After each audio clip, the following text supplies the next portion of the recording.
Hello, comrades, and welcome to another video on the Russian Revolution Area of Study 2. In this video, we will continue our look at the period of the Civil War by considering the economic policies by the new regime that later became known as War Communism. So first, a recap of our last video. So from mid-1918, the Soviet regime began a campaign of red terror in response to the Civil War, threats by opposition parties and ideological beliefs. The whites unleashed their own terror campaign against Bolsheviks, workers, and in particular Jews.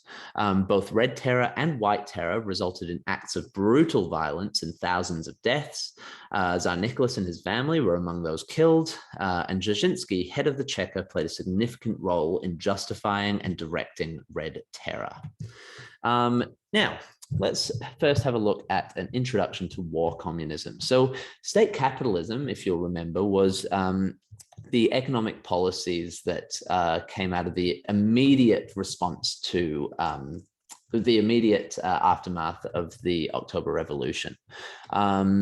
And it, as an economic model, was under strain due to material shortages, lack of consumer goods, pressure for industry nationalization, and declining grain stock. This was all made worse by the Civil War and the subsequent lack of international trade. So if you'll remember, state capitalism was basically, as the name suggests, a mixture of socialism and capitalism, using some of the capitalism structures while also implementing state control. Now, the loss of Ukraine through the Treaty of Brest-Litovsk, then through White Army occupation, then later peasant Green Army uprisings, denied European Russia its breadbasket. And Lenin admitted that to get bread, that is the basis of socialism today. So bread was the real issue facing the Bolsheviks and Russians at this time, bread shortages and food shortages. The Bolsheviks needed to secure food to the cities, halt economic breakdown, and focus industrial production on supplying the Red Army. This all convinced the Bolsheviks that they needed to make a change to their economic policies. So in the summer of 1918, a range of harsh, centralized policies were introduced, which later became known as war communism. Now, here are the key policies that we're going to look at today. Now, not all of these are exactly policies. However, these are all the key factors of war communism. So nationalization of industry, militarized workplaces, forced labor for the bourgeoisie, abolition of money, black market trading, state-supplied services, the Crusade for bread, committees of the poor, and also requisition squads. So we're going to have a look at each of those in a bit more detail. First, nationalization of industry. So as 1918 wore on, an increasing number of factory committees begged Sovnarkom officials to take control of their industries and bring order to the economy. On the 28th of June, 1918, the decree on nationalization was released. It announced that the state would take full ownership of a number of industries, including textile, electrical, and mining industries. This nationalization expanded so that by November 1920, Sovnarkom had declared the nationalization of all factories that employed more than 10 workers and all factories that used powered machinery that had more than 5 workers. So essentially all factories were under government control. The attempt to nationalize virtually all industries led to bureaucratic issues and supply/distribution difficulties. So with all industries in Russia being under the control of Sovnarkom, meant that they had to, with that much under control of the government, it led to issues in terms of how to control all of those industries. And also supply and distribution, obviously, was a challenge when there are so many bureaucratic issues.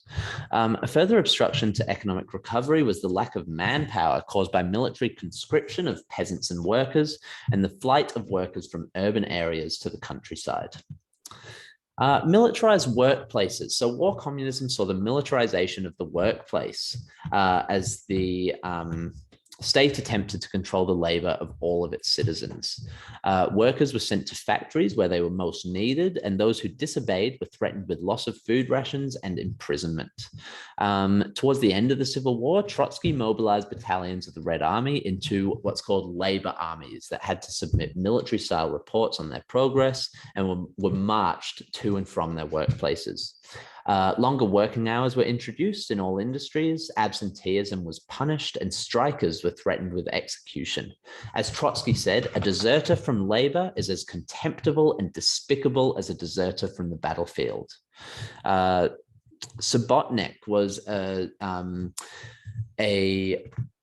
basically voluntary weekend work, and the voluntary is in inverted commas here because there was nothing voluntary about it. Basically, workers were forced into unpaid work on the weekends as they were obliged to clean up roads or unload trains on their days off. Party activists soon placed great pressure on all workers to participate in this voluntary work. So basically you work all through the week with your, as one of the new decrees stated, you've got your 8-hour work days, but then you've got to voluntarily work on the weekends as well. Forced labor for the bourgeoisie. So from October 1918, members of the bourgeoisie were forced into labor service. Trotsky is quoted as saying, "Our grandfathers, great-grandfathers, and fathers all had to clean up the shit and filth of your grandfathers and fathers. Now you are going to do the same thing for us." So the bourgeoisie were forced into work gangs who had to shovel snow, clean rubbish, dig graves, and clean the communal toilets of government buildings. Here is an image by Ivan Vladimirov, who we're going to look at a lot of his work because he captured a lot of the mood of what was happening in Russia at this time through his paintings. We can see priests and members of the bourgeoisie having to shovel what looks like dirt and the like, shovel rubbish. So they were under armed guard, as you can see here, and were often humiliated or mocked as they worked. They were known as former people, and they were required to register their details with the checker so that their work could be monitored. This forced labor was widely supported by the proletariat, as you can imagine. Abolition of money. So in 1919, Lenin declared that the Communist Party will strive as speedily as possible to introduce the most radical measures to pave the way for the abolition of money. The party purposely induced hyperinflation by printing money to the point that it became worthless. After the communist regime had eliminated reliance on a monetary economy, it aimed to become the sole producer and provider of goods and food. So after a decree on 21st of November 1918, all private trade was declared illegal, including small business, peasant markets, and selling of any personal goods for profit. So there's no money and no private trade. A government body called the Food Commissariat was the only organization allowed to supply consumer items. It was also allowed to confiscate stocks held by private traders. Now, I found an interesting quote on money, which I can't find now, but essentially it was by a worker during, by a member of the Bolsheviks who said that they were turning money from treasure into colored paper as it really is, something along those lines. But yeah, they abolished money as a part of their economic policy. Now, as a result of that led to black market trading. So hyperinflation and bans on private trading resulted in a booming black market. The ban on trading meant that more people were in private trade than ever, as is often the way. As soon as you ban something, that thing becomes far more popular. Bagmen traveled by train with goods and food that they sold for a massive profit. So they were basically illegal traders who went on train and participated in black market trading. Illegal markets were often the only way that city people could get enough food. And in 1918 to 1919, illegal traders supplied the cities with around 60% of their bread. So that's an enormous percentage of bread coming from black market trading. The authorities occasionally raided markets and arrested people, and they released propaganda denouncing these bagmen and illegal traders. But consumer demand meant that markets generally reopened the next day, and the bartering system had to be tolerated. Now, we've mentioned lots of negative things. Let's have a look at some of the more positive aspects of war communism, or could be perceived as positive aspects of war communism.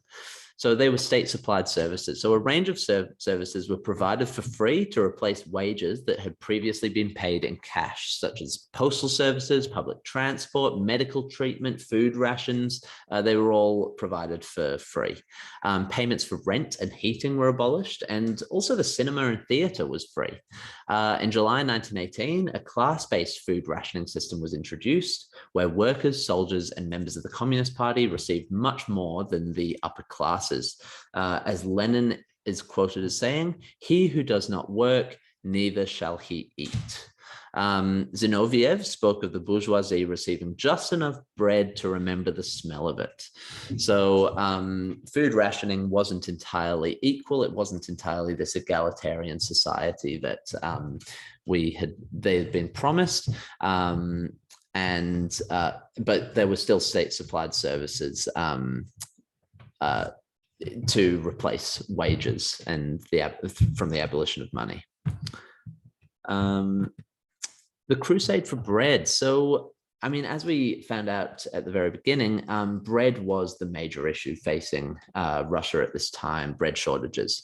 So since city and towns were starving, there were thousands of deaths from starvation and riots over the lack of food.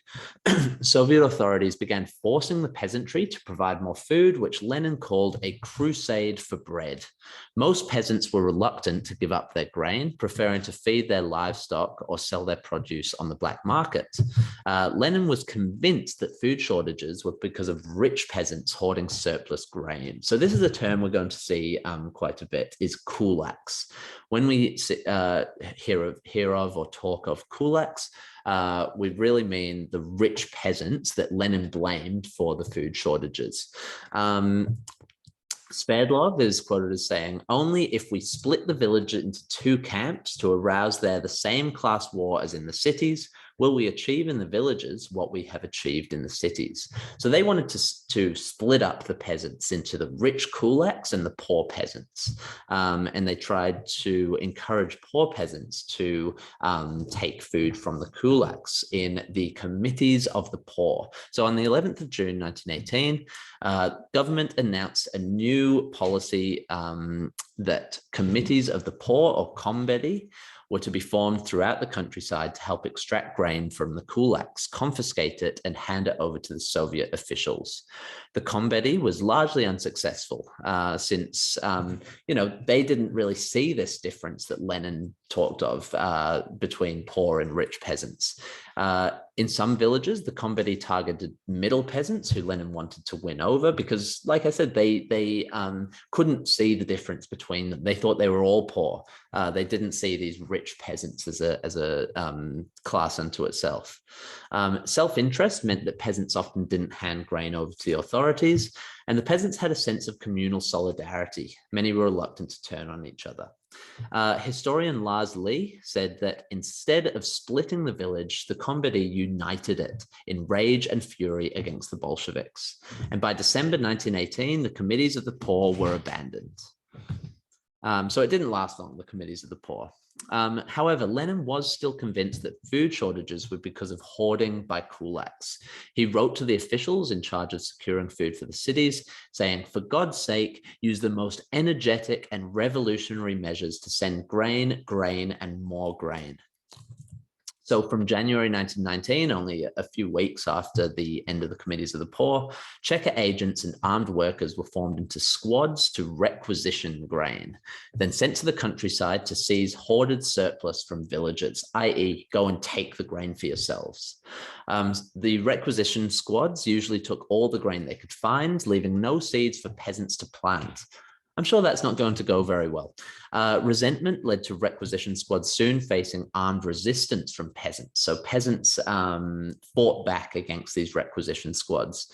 And between 1917 and 1921, the amount of land under cultivation dropped by 40%, and harvests were down about 37%, probably because the requisition squads took all their grain and didn't leave any seeds.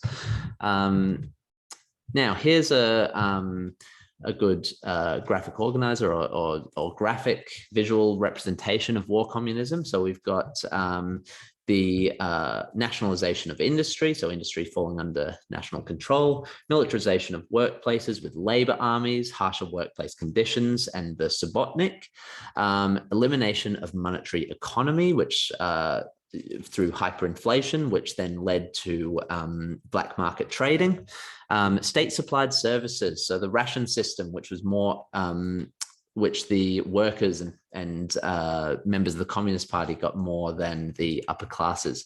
Public transport was free, public housing, and also grain requisitioning, first through the Committee and then through the requisition squads. Now, let's briefly look at some historians' interpretations of war communism. So some historians argue, much like with the Red Terror, historians argue that although the policies of war communism were severe, they were necessary because of war and economic collapse, while others believe the policies merely demonstrated Bolshevik ideological fanaticism rather than a response to circumstances. So Richard Pipes, if you'll remember from the Red Terror video, he was very anti-Bolshevik. And it seems the same is true about war communism. He said that such rank amateurs would turn upside down the economy of tens of millions, subjecting it to innovations never attempted anywhere, says something of their judgment. So he was pretty damning of the Bolsheviks. Sheila Fitzpatrick, on the other hand, said that to cope with a desperate situation, they turned to more radical policies. So basically, the situation was dire, and this was a response to that. While Alec Nove is quoted as saying, a siege economy with calling war communism, a siege economy with a communist ideology, a partly organized chaos, sleepless, leather-jacketed commissars working around the clock in a vain effort to replace the free market. So that brings us to the end of this video on war communism. I hope you found it useful, and I will see you next time.